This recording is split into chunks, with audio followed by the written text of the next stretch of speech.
Hello friends, welcome to SSC coaching centre. दोस्तों, आज मैं आपके लिए अनुपात से संबंधित क्वेश्चन लेकर के आया हूं जो कि आपके लिए बहुत इंपॉर्टेंट है। चलिए स्टार्ट करते हैं। पहला सवाल है, दो वर्ग के विकर्ण का अनुपात 3:5 है, तो क्षेत्रफल का अनुपात ज्ञात करें। देखिएगा, वर्ग का क्षेत्रफल बराबर आप सभी जानते हैं ए स्क्वायर। ए स्क्वायर मतलब भुजा का स्क्वायर होता है। ठीक है, अब आपको क्या करना है, क्षेत्रफल का अनुपात पता करना है। क्या होगा, तो क्षेत्रफल का अनुपात बराबर विकर्ण का स्क्वायर डिवाइडेड बाई 2। अब देखिएगा, हमारे पास विकर्ण का अनुपात दिया गया है 3 और 5। क्या क्या दिया गया है, 3 और 5। ठीक है, तो मैंने विकर्ण के अनुपात लिख लिए 3 और 5। अब विकर्ण का वर्ग दिया गया है तो इनका वर्ग लिखूंगा। इतना समझ में आ गया। और डिवाइड में देखो 2 दिया गया तो इन दोनों के डिवाइड में मैं 2 लिखूंगा। ठीक है, अब 3 का वर्ग करेंगे 9 हो जाएगा बटे में 2। 5 का वर्ग करेंगे 25 हो जाएगा बटे में 2। अब 2 से 2 कैंसिल हो जाएगा। याद रखना, अनुपात हो चाहे बराबर का साइन हो, नीचे से नीचे कैंसिल हो जाता है। आपका जो अनुपात आएगा वो 9:25 आ जाएगा। 9:25 ये आपके सवाल का बिल्कुल सही जवाब है। उम्मीद करता हूं सभी को प्रश्न समझ में आ गया। अब देखते हैं अगला सवाल। अगला प्रश्न है, 1 रुपये 50 पैसे और 25 पैसे के 3 सिक्कों का अनुपात 1:2:3 है और 50 पैसे के सिक्कों की संख्या 80 है, तो कुल धन ज्ञात करें।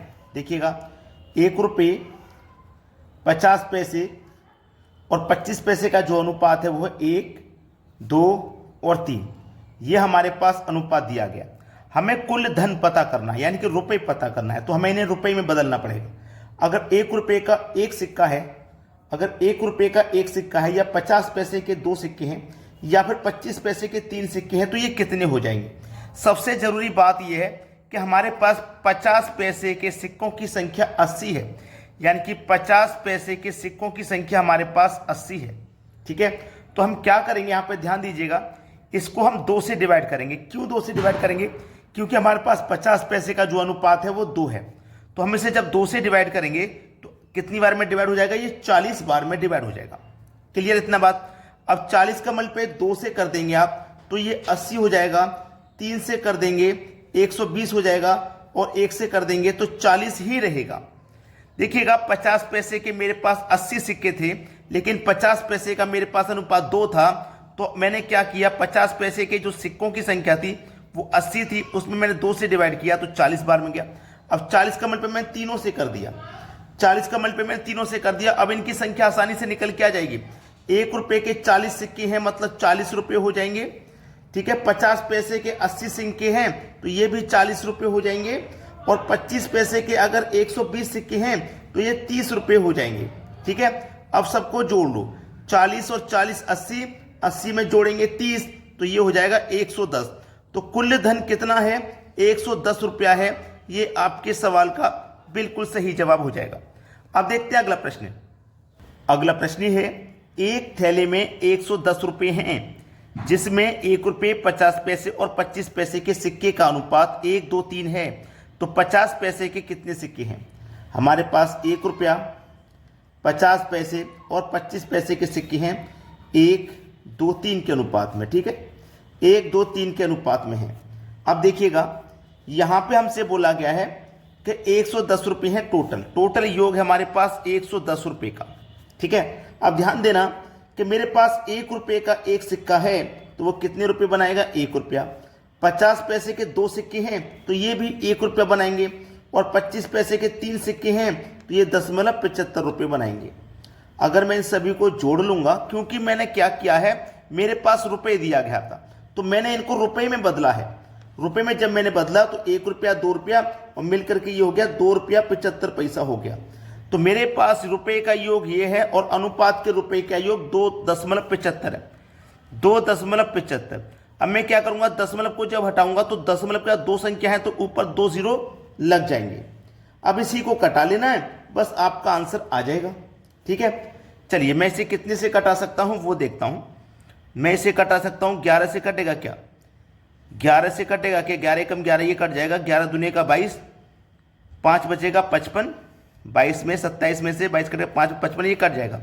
11 1 कम 11 कटेगा, और 1 2 3 0, 1 2 3 0, 11 से कटाऊंगा, 11 दूनी का 22, 27 में से 22 गया, 5 में 5 11 5 55, 25 बार में गया। और 25 से 1000 कटता है 40 बार में, 40 बार में भाई ये कट गया। पूछा है 50 पैसे के सिक्के कितने हैं, तो हमारे पास 50 पैसे का अनुपात कितना था, 2 था ना, तो हम क्या करेंगे 40 का गुना 2 से कर देंगे, 80 हो जाएगा। तो 50 पैसे के कितने सिक्के हैं, 80 सिक्के हैं। ये आपके प्रश्न का बिल्कुल सही जवाब हो जाएगा। अब देखते हैं अगला सवाल। अगला सवाल है, यदि ए का 10% बी के 20% के बराबर है तो ए और बी का अनुपात क्या होगा। बोला गया है ए का मतलब मल्टीप्लाई 10%, परसेंट का मतलब आप जानते हैं बटे में 100 होता है, ठीक है, बटे में 100। बोला है बी के का मतलब मल्टीप्लाई 20%, परसेंट का मतलब बटे में 100 के बराबर है, तो बराबर का साइन लगा लो। तो ए और बी का अनुपात क्या होगा ये पूछा गया है। तो देखो 100 से ये 100 कैंसिल हो जाएगा ना, 10 एकम 10, 10 दूने का 20, ये भी कट गया, ठीक है। अब देखो ये क्या है, ए गुने 1 बी गुने 2, यही तो है। अब देखिएगा ये ए इधर ही है, मैं बी को ए इधर लाऊंगा बॉर्डर पार करके, तो ए के बटे में बी आ जाएगा। जब ए के बटे में बी आ गया, इधर क्या बचेगा 2, और जब मैं 1 को इधर ले जाऊंगा तो 2 के बटे में 1 आ जाएगा। इसका मतलब है ए का मान 2 है, बी का मान 1। तो ए और बी का हमें अनुपात बताना है, ए का मान है 2, बी का मान है 1, यही आपका आंसर है। यही क्या हो जाएगा, आपके प्रश्न का बिल्कुल सही जवाब हो जाएगा। अब देखते हैं अगला सवाल। प्रश्न है, ए बी तथा सी का अनुपात 3 4 5 है।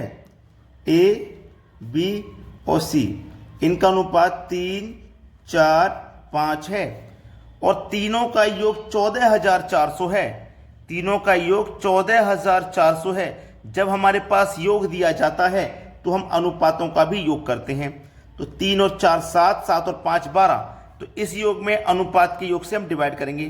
तो 12 से 144 12 बार में कट जाएगा और 2 जीरो यानी कि 1200 बार में कट गया। तो पूछा है बी का हिस्सा क्या है। तो बी का अनुपात कितना है भैया 4। तो 1200 का मल्टीप्लाई 4 से कर दो, 12 चौके 48 और 2 जीरो यानी कि 4800। तो इस 14,400 में से जो बी को मिलेगा वो 4800 रुपये मिलेगा। यही हो जाएगा आपका आंसर। अब देखते हैं अगला प्रश्न। अगला प्रश्न है, एक चतुर्भुज के चारों कोण का अनुपात 3 4 2 9 है। तो सबसे छोटे कोण का मान क्या होगा।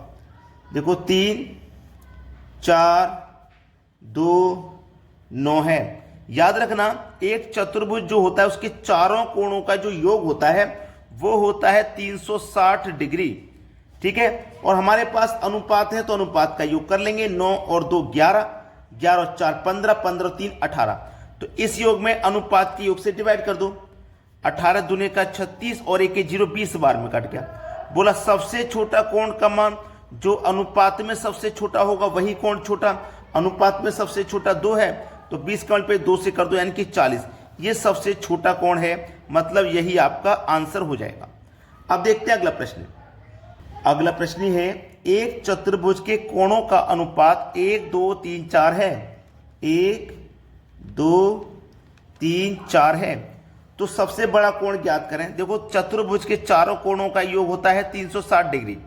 अब हमारे पास अनुपात है तो अनुपात का भी योग कर लेंगे। 4 और 3 7 2 9 और 1 10। तो इस योग में अनुपात के योग से डिवाइड कर दो यानी कि 0 से 0 कटेगा तो 36 बचेगा। सबसे बड़ा कोण जो अनुपात में बड़ा होगा, सबसे बड़ा कोण वही होगा। अनुपात में बड़ा कोण 4, ये सबसे बड़ा कोण होगा। तो 4 का मल्टीप्लाई 36 से कर दो, 144 हो जाएगा। ये आपके प्रश्न का बिल्कुल सही जवाब है। तो उम्मीद करता हूं सभी को प्रश्न समझ में आ गया है। अगर आपने वीडियो को लाइक नहीं किया तो लाइक कर दीजिए, शेयर नहीं किया तो शेयर कर दीजिए और कमेंट में एक प्यारा सा कमेंट कर दीजिए आप हमारे लिए। ठीक है दोस्तों, धन्यवाद।